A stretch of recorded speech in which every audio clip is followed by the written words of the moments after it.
Okay, so what is up you guys, my name's Ollie, and today I wanted to make a video talking about kind of how my experiences with Christmas have changed over the past like 2 years. As I'm sure literally all of you know, Christmas has literally just happened. In fact, it's New Year's Eve tomorrow, what the actual fuck, and it will already be New Year by the time I post this, so Happy New Year you guys, and I hope 2018 is incredible. I cut myself at work and it looks really pathetic, right? But like that bled through like 2 bandages. What the fuck? I'm not 1000% sure when this video is going to get uploaded because I'm going to be incredibly hanging out of my arse on New Year's Day. So we shall see if this actually goes up on the Monday, but I'll upload it, you know, as soon as my brain cells have recovered. So the title of this video is a little bit misleading because this isn't my first Christmas being out as trans, but it is the first Christmas that I was actually acknowledged as male and as Ollie and etc, etc. So yeah, I just kind of wanted to talk about how it's changed for me and like, I guess give you guys some reassurance if like maybe your Christmas didn't go that well, or I mean if you're not out then that's a whole new scenario, but if you are out and it's been, you know, not great and you've been misgendered and it's just been maybe some transphobic comments have been said, whatever, I just guess I wanted to make this video to talk about like reassurance and say that like things do change and get better ultimately. Okay, so last year I came out in October of 2016. So by the time Christmas rolled around, I'd been out for probably just under 2 months, which really isn't a long time in the grand scheme of things.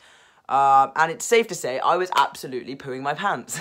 I was so scared about like how my family were going to react. I feel like it was the first time I'd seen some of them and I just felt awkward and yeah, I mean it wasn't bad, like none of my family members said anything hateful towards me or anything like that. I just felt very awkward and like I didn't really fit in the whole family scenario anymore. Like all of the cards I received were either gender neutral or just female, and I don't think I was called Ollie at all, and I was pretty much misgendered the whole time, and it wasn't out of like being malicious, it was just, you know, force of habit, and no one had really come to terms with it yet. And I think the fact that my mom hadn't come to terms with it yet was a huge reason why my family hadn't, because they didn't want to offend her either, so it was a bit like no one knows what to do.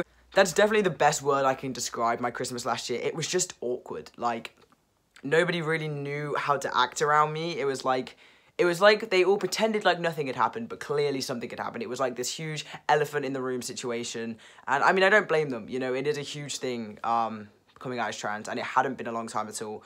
But safe to say, I was very, very looking forward to it ending. I got really drunk on Christmas Day, actually. And yeah, I did. I just felt kind of awkward, and I can 100% wholeheartedly say that I had absolutely no concerns as to how this Christmas was going to go, and it went incredibly. I mean, I've been out now for over a year, obviously. Everybody in my family calls me Ollie. Obviously, I've been on testosterone for 5 months, over 5 months now. This Christmas was just incredible, and it's definitely the first Christmas I really felt like I was, you know, a son and a nephew and a grandson and whatever. I didn't feel awkward at all. I just felt so much more in sync with my family, I guess, and like loads of little things that just made me like really happy. Like my mum got me a card that said my son's first Christmas, and my dad bought me boxers, my nan got me a grandson card. Like all of these things are so subtle, but they mean so much to me, and it's crazy to think that last year they couldn't even utter the word Ollie, and no one was seeing me as a guy at all. Like that's just a fact, and now they really are. And yeah, obviously there was a few slip-ups still, but that happens, you know, especially with like my older family members. I literally couldn't ask for any more, and it's definitely just, it's been incredible. This year, especially since around June, July time, has definitely just gone so well for me. Like the first few months of this year were fucking shit, and I would gladly see them away. But the last half of this year has been incredible. I started testosterone, things started getting really good with my family members. So it just goes to show that things really like can change. I don't want to sound like I'm being really fake deep and ooh inspirational, but like it's true. There's no way that me at the start of the year thought I would feel the way I do at the end now. And it's safe to say that I've pretty much enjoyed 2017, especially the end half. Like, if things are shit now and you did have a bad Christmas, or you were misgendered a lot, or maybe you had homophobic or transphobic comments,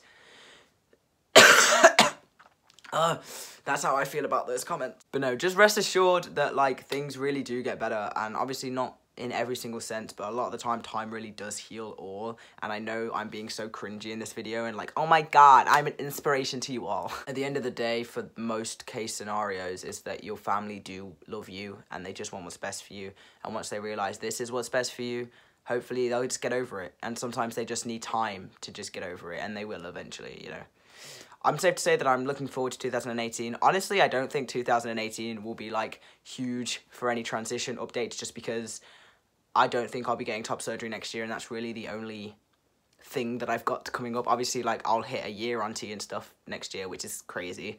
But, yeah, I mean, I actually thought, like, last year, I thought that I could potentially get top surgery next year, but I don't think that's going to happen now, because my appointment was supposed to be in June, July time, but now it's, like, December time or early 2019 because the NHS are literally shit. So I'm going to guess that I won't have top surgery until 2019, but at least I'm getting closer to that date every single day, and I am trying to be more positive about that. So yeah, that's pretty much all I wanted to say for this video, guys. Just like, things really do get better. I know that's very cringe and cliche, but it's true. I've literally lived that. So I hope you did have a good Christmas. And if not, there's always next year. Maybe things will get better by then. I hope you guys have an awesome new year. And I hope 2018 brings you lots of lovely experiences. And yeah. If you haven't already seen my last video, I'd definitely go check it out because I'm doing a giveaway. I'm going to be making a video about that next week, talking about how to enter and all that exciting stuff. Again, thank you so much for 1K. I'm going to stop rambling now. Yeah, I'll see you next. Can we just appreciate this, like, mood setup? Thank you. It's aesthetic. I hate myself too.